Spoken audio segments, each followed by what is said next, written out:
Good morning, everybody. Welcome to the game plan. I'm Gareth Soloway here with verifiedinvesting.com. We're going to go over the data, the technical analysis of charts spanning the stock market, cryptocurrency, as well as commodities. All right. So again, the key here, folks, if it's your first day tuning in, remember, no hype, no nonsense. This is chart-based probability trading at its finest. All right. So let's get right into the action here. If we take a look at the pre-market action on the S&P 500, we are seeing the market's grinding higher. All right. So again, you can see this is your pre-market S&P. You can see it's been a consistent grind since about 4 in the morning. Now, the key is today's rally is two-pronged. The first prong is that we heard from Foxconn, which is a Chinese-based kind of chip maker, and they had their biggest revenues ever. Really good growth there. They're an Apple supplier, and also it just kick-started the animal spirits in the chip sector. So you're seeing NVDA, Taiwan Semi ripping higher this morning. Basically, anything chip-related is making big moves to the upside, and it's helping carry the market to the upside this morning. So that was number one. Number two, we're hearing from the Trump administration coming in that they're not going to be imposing mass tariffs on everything because Trump is concerned about inflation. And I'm really happy to hear that, obviously, as again, tariffs are inflationary. There's no doubt about it. It raises the price of cheaper goods that, again, are in the U.S., which means that you and I, as consumers, we don't really have an option. We have to pay the higher price.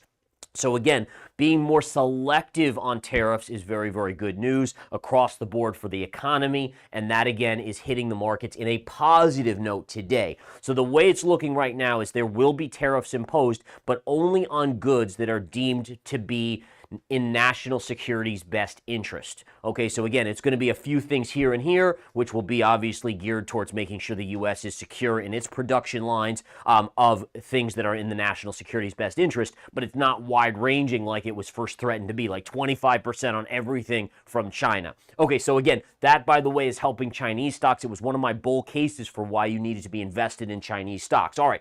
S&P 500 moving higher today. Let's just jump over here and we'll take a look at a few of the daily charts. All right, so let's go right here to the daily S&P. You can see that right now we've broken below these key bands and we're now trading higher. So this is Friday's action right here.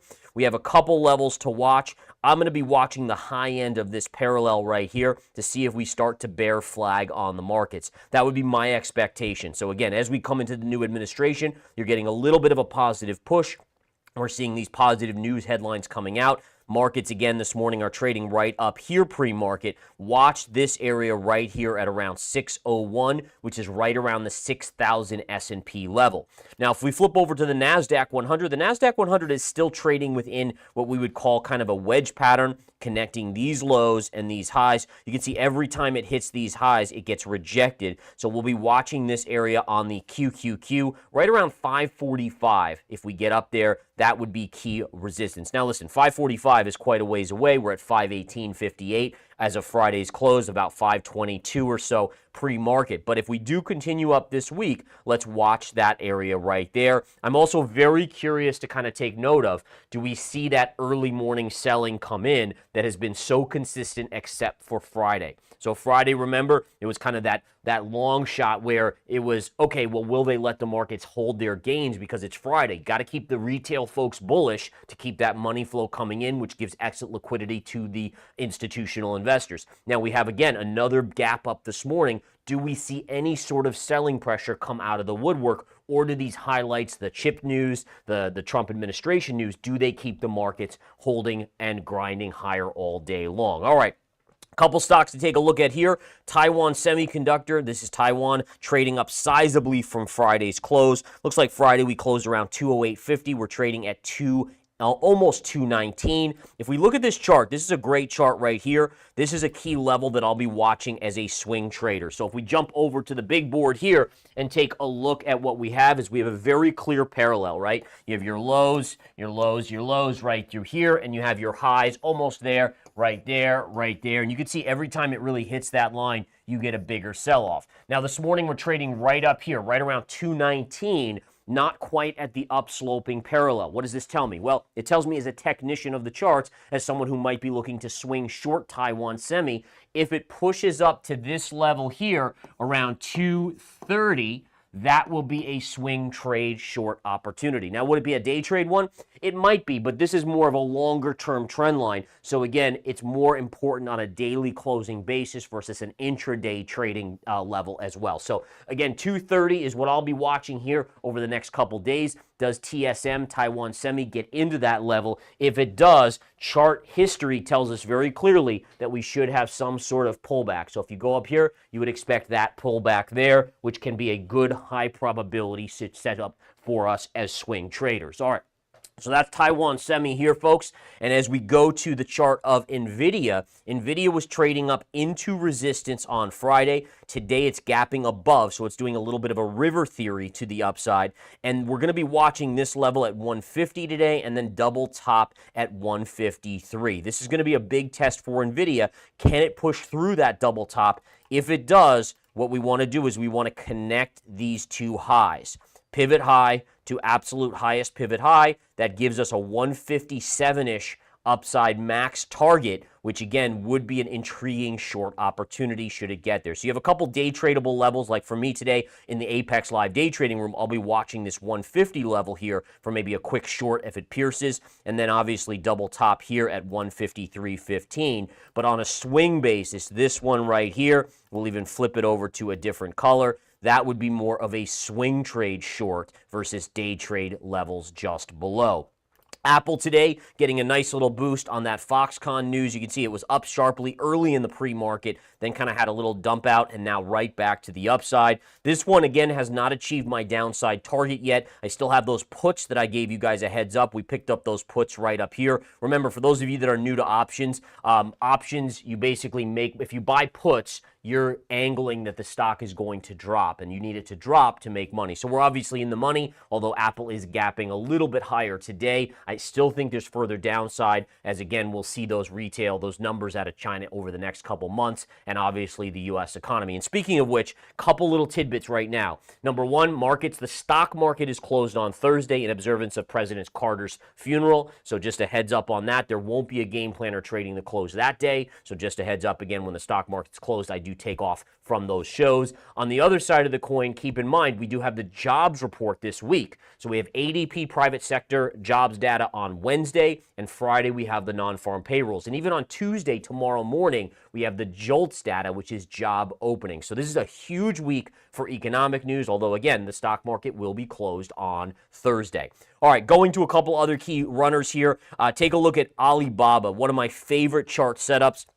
And if we take a look at this, this is again where I thrive. I love the retraces to the scene of the crime from the breakouts. Now, what does that mean? Well, very clearly, you were hovering here. You had this high connected to this high. You kissed it right here. Okay, so it's very clear there's a trend line. You're basically taking every high move and you're just connecting the dots, playing connect the dots like we did when we were kids, right? So the idea here is, here it broke out. Boom, look at that rocket ship up.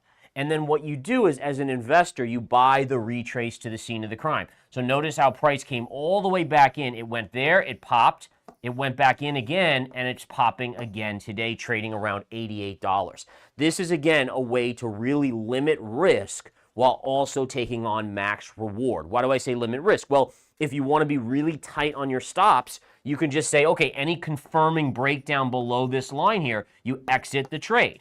All right, so it means you have max upside, right? I mean, who knows? Maybe this eventually goes all the way up here, but you're limiting your loss to just a small amount. Now, not everyone has to do that. For instance, sometimes I'll kind of have a bigger macro view, and I'll say, okay, well, even if it goes a little bit below, I still think the Chinese economy is going to come back. But the thesis for why I was talking this up, and I believe I did some videos where I talked about in January my favorite plays where China plays again, is because this threat of mass tariffs has been overhanging the China market.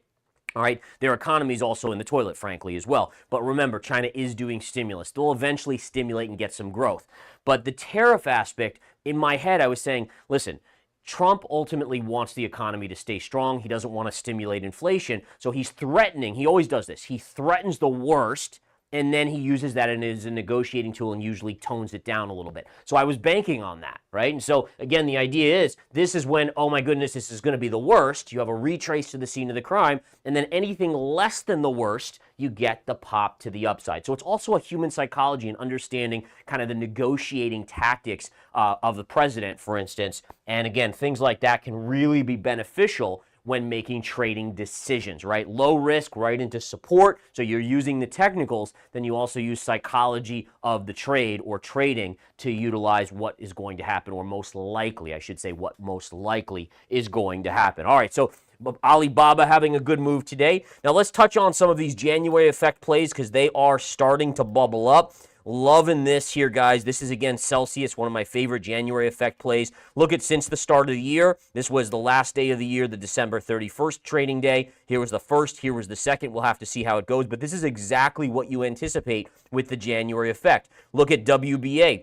WBA was down on the first trading day of the new year, but all of a sudden perking up here and is trading higher as well. Look at this, trading at 972 pre-market after closing at 950, so it's already up. But look at that bullish pattern there. This is a great trading setup. Even if it's not a January effect play, if this, let's say, was June or something like that, I would still love this. I love this pattern formation right here. It's a great pattern for continued bounce. Essentially, what is that? That's a bull flag, right?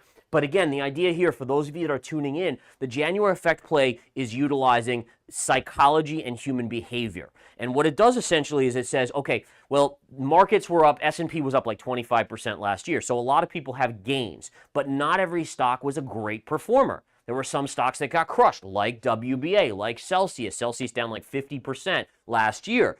And so end of year, people say, okay, well, man, I made, let's say, $50,000. Holy cow, I'm going to have to pay taxes on that. That stinks. But wait, I have a loser I'm down $20,000 on.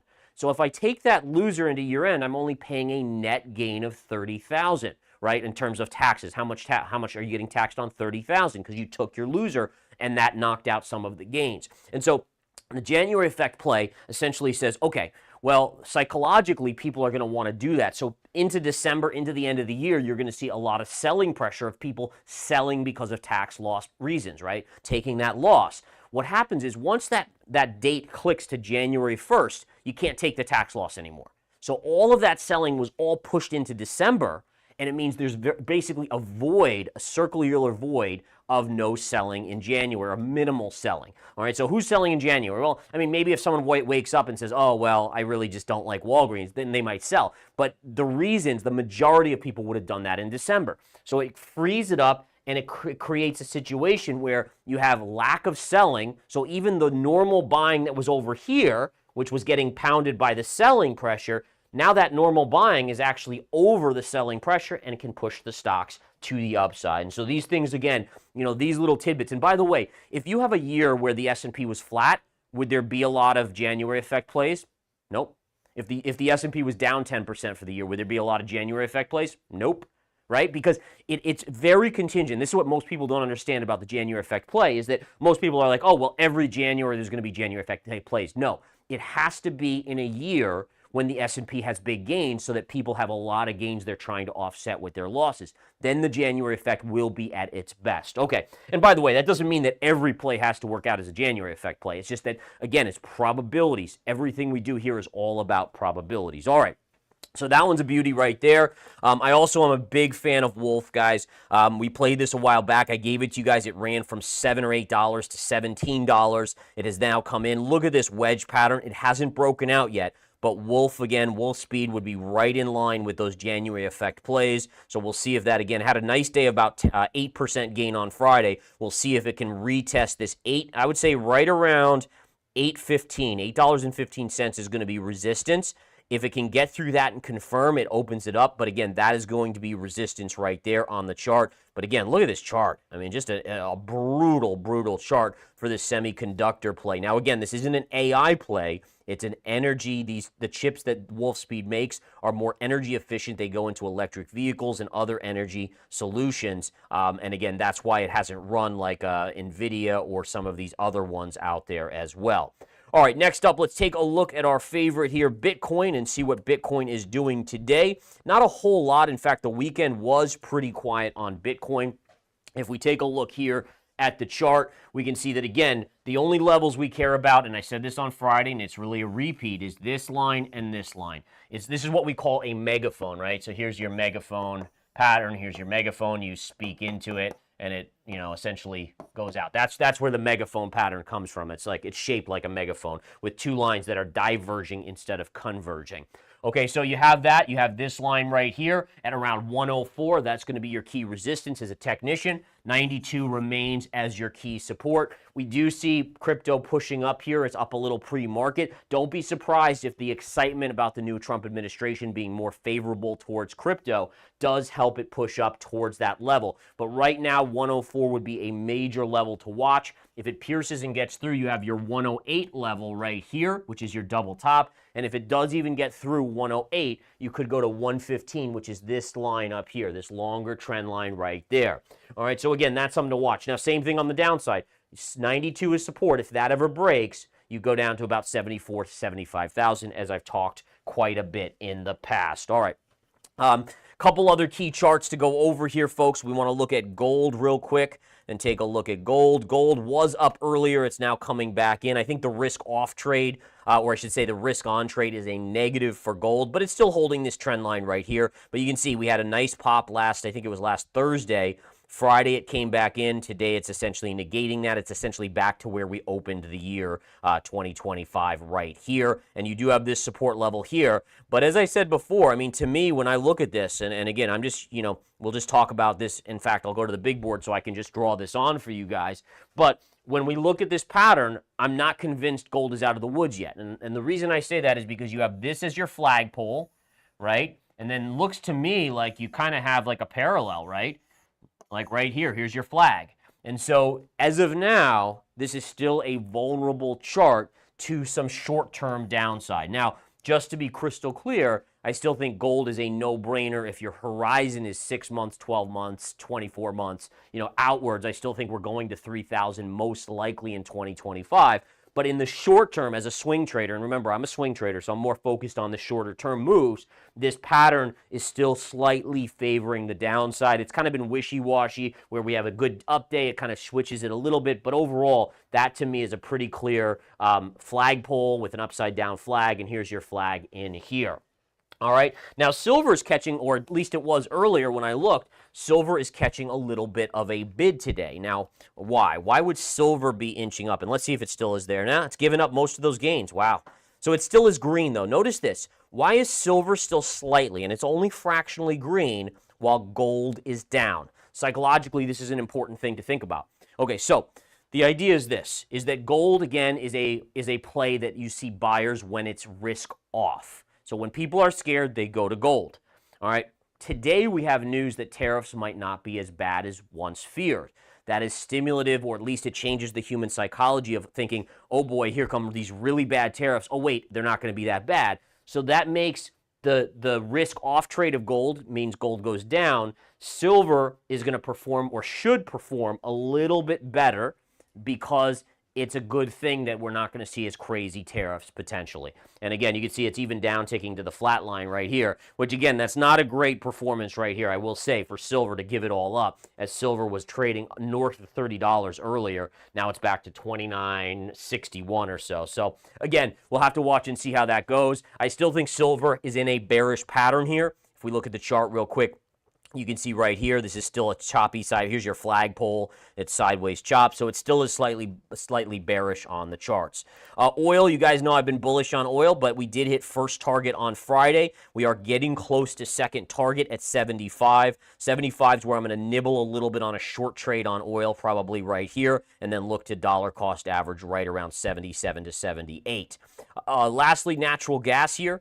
Great bounce. I did give this out if for those of you that are members of Smart Money Commodities. We talked about if you're really aggressive, you could have bought Friday's close for a pop today. Look at the parallel, beautiful high, high, high, and then look at the lows. Low, all through here, and Friday's low right there. This was a drop from this high to this low of 21%, so it makes sense you get a little retrace here off the low end of the parallel just based on technical analysis. And again, it wasn't enough for me to really swing trade in a big way because the upside was somewhat limited. It was only about 5-6% upside that I saw on natural gas there versus most swing trades. I have to be able to look and say, all right, I think I'll get 10% or more. Otherwise, the risk isn't really worth the reward. All right, guys. So listen, a lot going on here. Possible change in tariff expectations. Chip stocks doing well. It's all pushing markets towards looking strong today. But remember, let's watch and see. Do we see the first hour some institutional selling coming out of the woodwork? Are they going to use this as exit liquidity?